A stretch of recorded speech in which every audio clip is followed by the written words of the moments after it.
அன்பு நண்பர்களுக்கு வணக்கம். இனிமை 40 செய்யுள் 32.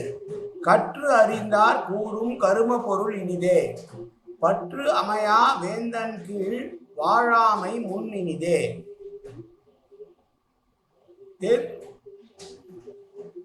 தெர்ரெனவு இன்றி தெளிந்தாரை தீங்கு ஊக்கா பத்திமையின் பாங்கு இனியது இல். நன்றாக படித்து ஞானமுள்ளவர்கள் சொல்லுகிற வார்த்தைகள் இனிமையான பயனை தரும். அன்பில்லாத அரசனுடைய கீழே வாழ்வுதல் என்பது துன்பம், வாழாது இருத்தல் இனிமையானது.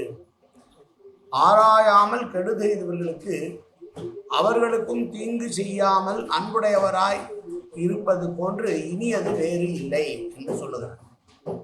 மீண்டும் செய்யுள். கற்றறிந்தார் கூறும் கரும பொருள் இனிதே, பற்று அமையா வேந்தன் கீழ் வாழாமை முன்னினிதே. தெர்ரெனவு இன்றி தெளிந்தாரை தீங்கு ஊக்கா பத்திமையின் பாங்கு இனியது இல். நன்றி, வணக்கம்.